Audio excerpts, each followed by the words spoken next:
ഈശോ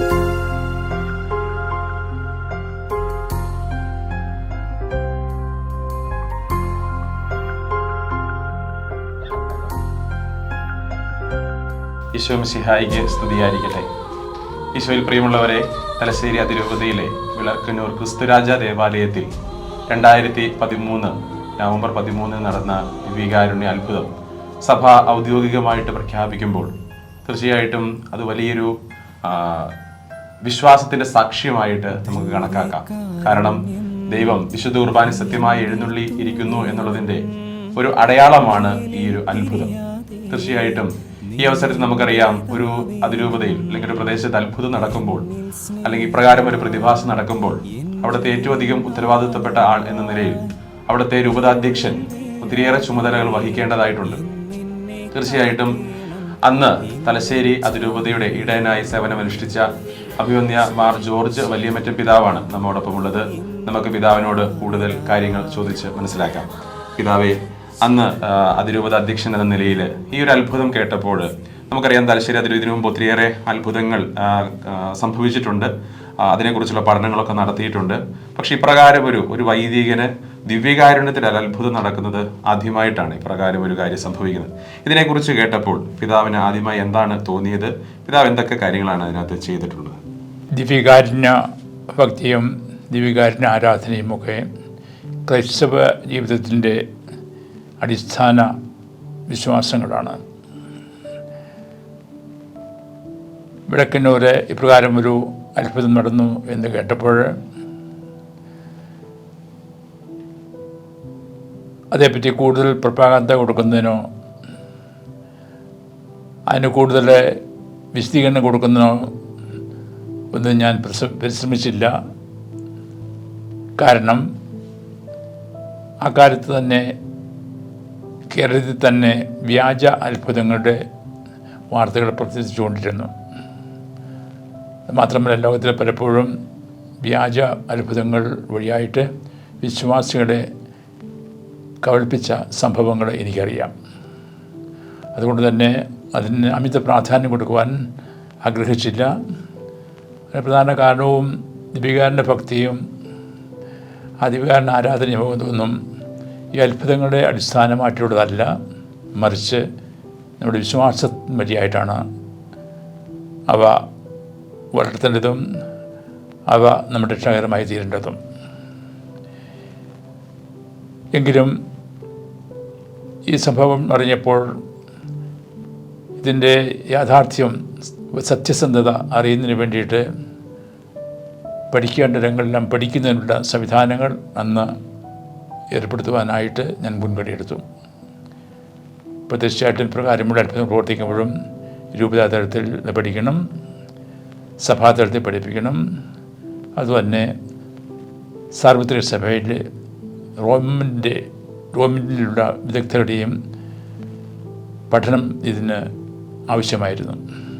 അതുകൊണ്ട് ആദ്യമായിട്ട് രൂപതാതലത്തിൽ ഈ സംഭവത്തിൻ്റെ സത്യസന്ധതയെപ്പറ്റി പഠിക്കുന്നതിന് ദൈവശാസ്ത്ര പണ്ഡിതരും നിയമ പണ്ഡിതരും ആയിട്ടുള്ള ബഹുമനച്ചന്മാരെ ഞാൻ ചുമതലപ്പെടുത്തി. അവർ പഠിച്ചതിന് ശേഷം ഈ സംഭവത്തിന് മുഴുവൻ മനസ്സിലാക്കാൻ പറ്റാത്ത എന്തോ പ്രത്യേകതയുണ്ടെന്ന് മനസ്സിലാക്കി ഇക്കാര്യം മൗണ്ട് സെൻറ്റ് ബൊസോമിലെ സിഡിൻ്റെ ശ്രദ്ധയിൽ പെടുത്തുകയും മേജർ ആർച്ച് ബിഷപ്പിനോട് ഇക്കാര്യം പഠിക്കുന്നത് തന്നെ ആവശ്യപ്പെടുകയും ചെയ്തു.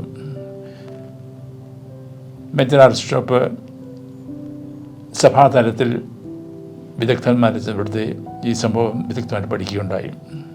അവരുടെ നിഗമനത്തിലും എന്തോ അസ്വാഭാവികം ഇതിലുണ്ട് എന്ന് മനസ്സിലാക്കി അതിൻ്റെ വെളിച്ചത്തിൽ അവസാനമായിട്ടുള്ളൊരു തീരുമാനവും അറിയുന്നതിന് വേണ്ടിയിട്ട് റോമിലേക്ക് ഈ കാര്യങ്ങൾ റെഫർ ചെയ്തു.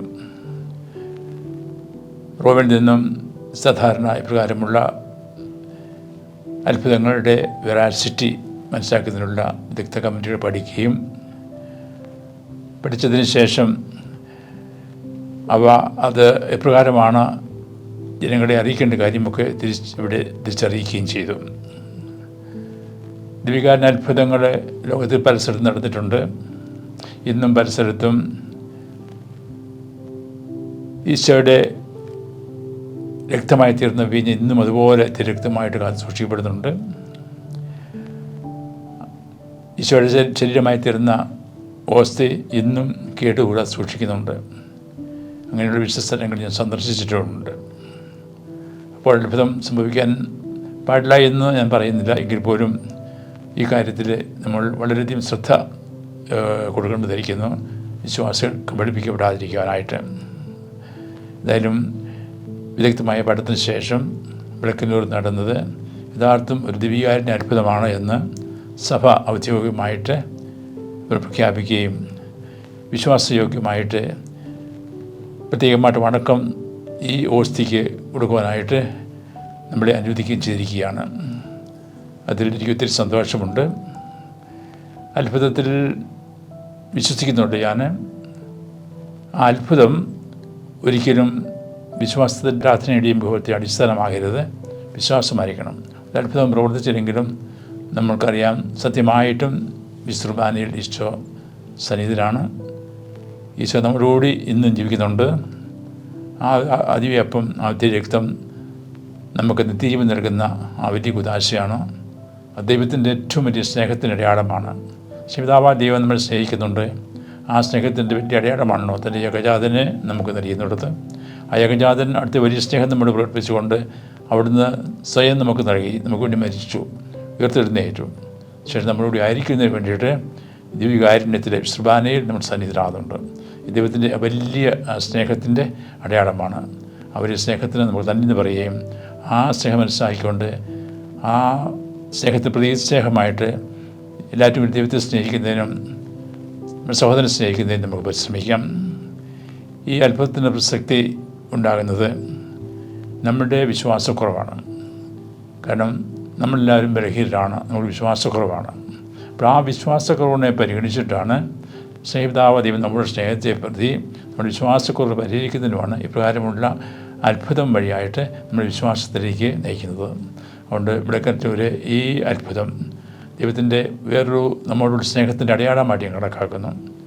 ഇതുവഴിയായിട്ട് നമ്മുടെ വിശ്വാസം കുറവ് പരിഹരിച്ചുകൊണ്ട് വിശ്വാസത്തോടെ ദിവ്യകുർബാനയിൽ ഈശോയെ ആരാധിക്കുന്നതിനും വണങ്ങുന്നതിനും അടുത്ത വലിയ സ്നേഹം മനസ്സിലാക്കുന്നതിനും ഇടയാകട്ടെ എന്ന് ആശംസിക്കുന്നു.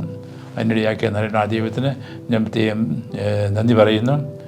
ഈ അത്ഭുതം പ്രവർത്തിക്കുന്നതിന് കാരണഭൂതനായിട്ടും നേരിട്ട് ദർശിച്ചത് നമ്മുടെ പ്രിയപ്പെട്ട തോമസ് പതിക്കരച്ചനാണ്. പതിക്കരച്ചൻ്റെ ഭാഗത്തു നിന്നും ഒരിക്കലും ആവശ്യമില്ലാത്ത പ്രപകാന്ത കൊടുക്കുകയോ ആവശ്യമില്ലാത്ത വിധത്തിലെ പ്രചരണം കൊടുക്കുവാൻ ആഗ്രഹിച്ചില്ല. സഭയുടെ തീരുമാനത്തിന് പൂർണ്ണമായിട്ട് വിധേയനായിട്ട് ആ സംബന്ധിച്ച കാര്യങ്ങളെല്ലാം ചെയ്യുന്നതിന് പതിക്കരച്ചനും പ്രത്യേകം ശ്രദ്ധിച്ചിട്ടുള്ള കാര്യം ഞാൻ പ്രത്യേകം അനുസ്മരിക്കുന്നു. വേണ്ടിയ അവസരത്തിൽ ദിവകാരണത്തിൽ നമ്മൾ ഇരിക്കുന്ന ഈശോയെ ഉള്ള ആ വിശ്വാസം ഏറ്റുപറയുന്നതിനും ആരാധിക്കുന്നതിനും സ്തുതിക്കുന്നതിനും ദൈവം ആഗ്രഹിക്കുന്ന പോലെ നമ്മുടെ നിത്യരക്ഷയുടെ നിത്യജീവൻ്റെ അടയാളമായിട്ട് ദൈവനെ മാറ്റിക്കെടുത്തിട്ട് ആശംസിക്കുന്നു. അതുപോലെ തന്നെ പിതാവെ, ഇന്ന് അതൊരു അത്ഭുതമായിട്ട് സഭ ഔദ്യോഗികമായിട്ട് അംഗീകരിക്കുകയാണ്. പിതാവ് സൂചിപ്പിച്ചു, പിതാവ് ഇതുപോലുള്ള അത്ഭുതങ്ങൾ ഇതിനു മുമ്പ് നേരിൽ കണ്ടിട്ടുണ്ട്, ദിവ്യകാരുണ്യത്തിൻ്റെ അത്ഭുതങ്ങൾ. മാത്രമല്ല വ്യക്തി ജീവിതത്തിൽ ഒത്തിരിയേറെ ദൈവാനുഭവങ്ങൾ പിതാവിന് ഉണ്ടായിട്ടുണ്ട്.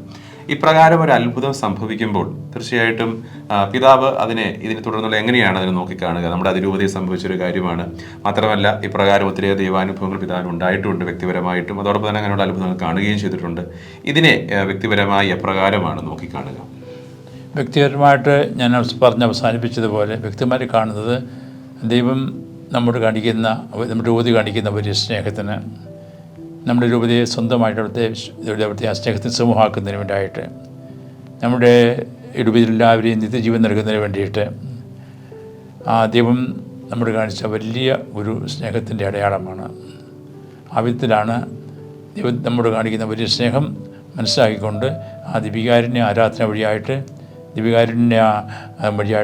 ദൈവം കാണിക്കുന്ന വലിയ സ്നേഹം നമ്മുടെ ജീവിതത്തിൽ കാണിച്ചുകൊണ്ട് ആ സ്നേഹം മറ്റുള്ളവരായിട്ട് പങ്കുവെക്കാനായിട്ട് നമ്മൾക്ക് കടമയുണ്ട്. അപ്പോൾ കാണുന്നത് തീർച്ചയായിട്ടും ഈ നമ്മുടെ ഉപദേവരോട് ദൈവം കാണിക്കുന്ന ആ വലിയ സ്നേഹത്തിൻ്റെ, ഈശോ കാണിക്കുന്ന വലിയ സ്നേഹത്തിൻ്റെ അടയാളമായിട്ടാണ് ഈ വിളക്കന്നൂരെ ഈ അത്ഭുത പ്രതിഭാസം ഞാൻ കാണുന്നത്.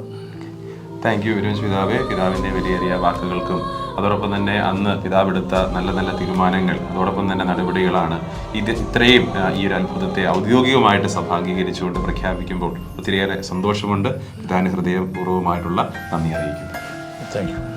ദിവ്യകാരുണ്യം നീ എന്നിൽ തൂകേണം, മേലിൽ പിരിയാതെ നീ എൻ്റേതാവേണം.